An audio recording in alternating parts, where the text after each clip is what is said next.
Hello, and welcome to an overview on fake news. My name is Christina, and I am so happy to be able to talk to you about this important topic. Today, we will try to make some sense of the current media landscape as it relates to truth in media. It is imperative to learn where to place our trust as information consumers. There are many ways to be informed, whether it's from a newspaper, television, cable, or the internet. These options have made staying informed easier and faster, but we should make sure it's based on truth. As older adults, we have a great deal of experience with following the news, and we can feel confident proceeding as usual while being wise to the issue of fake news, which is the intention of our class. Before we begin, let's highlight what today's lesson will address. We will cover information on what fake news is, why people do it, the types one may encounter during one's daily life, and how to ultimately avoid it. Not being able to distinguish fake news from real news can have serious consequences for a person's physical, emotional, and financial well being, especially for older adults who, in general, have more financial assets and must make more high stakes health decisions. Let's start with a simple definition of fake news. It is material reported in newspapers, news periodicals, newscasts, and online that is false, counterfeit, or misleading. It can be intentional or unintentional. Why is it done? Some motivations will sound familiar, like money, politics, and power, while some are driven by humor or passion, and then some is just plain misinformation. Spreading fake news can be quite effective and lucrative, which is all the more reason to become savvy information seekers. Fake news is presented in many different forms. It can be clickbait, biased reporting, propaganda, real news imposters, sponsored content, satire and hoax, or pseudoscience. Truth be told, there are more than this list, but these are what you can expect to encounter as a daily information user. Clickbait is content whose main purpose is to attract attention and encourage visitors to click on a link to a particular web page. This can drive page views to either increase the popularity of a website or increase advertising revenue. It can even be used as phishing attacks as a way of spreading malicious files or stealing user information. It is usually eye catching, sensational headlines and uses popular images to attract views. The examples here are typical, and using an image of celebrities like Taylor Swift is common. You'll often see it as a countdown list, like in these shown here. Then when you click through, you actually won't find much content at all. Biased reporting is a distortion of information by omission or selection. It can be identified when there is an unbalanced viewpoint being reported. Often, the tone leans towards a specific opinion, and there could be loaded language like using always or never. It's a little hard to read here, but you can refer to this media bias chart as a reference to guide you to unbiased news sources. This will be provided to you after the lesson. Next on our list is propaganda. This is a dissemination of information, facts, arguments, rumors, half-truths, or lies to influence public opinion. It is adopted by governments, corporations, and nonprofits to manage attitudes, values, and knowledge. Propaganda is not necessarily fake or false, but it is included in fake news because it's used to convince people to do things or think things from an emotional standpoint. We are all familiar with this. I included an example from the World War I era. The ad is to sell government bonds by appealing to a mother's love. There was nothing bad about buying them, but the approach is certainly questionable.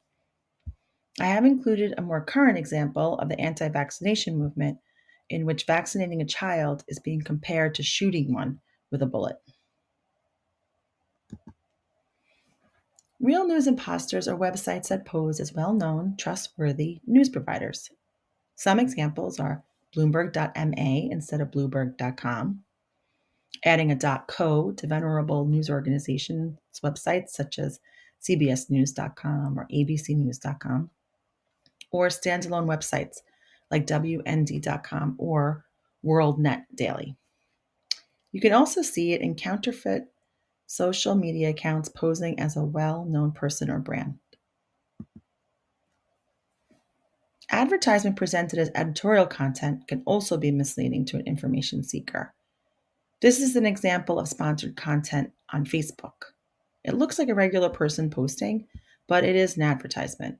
Consumers might not identify content as advertising if it is not clearly labeled. It can also be a potential conflict of interest for genuine news organizations. You can look for the word sponsored, like the sample has here, to alert you to these types of ads, but again, they're not always labeled for us. Another misleading type of fake news is actually meant to be false. Some websites operate as satire. A great example is The Onion. It references things, but in a way meant to be humorous, not reliable. It can vary widely in quality and intended meaning, which may not be apparent. I remember reading this in print format as a college student, and I can attest that it's not always easy to spot the satire. Also, satire or hoaxes can embarrass people who confuse the content as true. A type of fake news that has been around forever is pseudoscience, and it is now proliferated online. This can include greenwashing, miracle cures, anti vaccination, or climate change denial. Some red flags we can look out for are cure alls, celebrity endorsements, all natural claims, and testimonials. These types of posts appeal to the emotional topic of health and can have very serious outcomes. The good news is we can navigate this territory by being cautious and perhaps a bit skeptical. First, let's consider the source. You can corroborate by clicking away from the site to see if proven, reliable sources are reporting the same information. Consulting other reputable news organizations can provide confirmation. We can read behind any outrageous headlines. Do you feel there is something missing? This is where you can check your gut. Feel free to conduct a quick search and check the author's credibility. You can easily research an author's past publications. You may even find out they aren't real authors.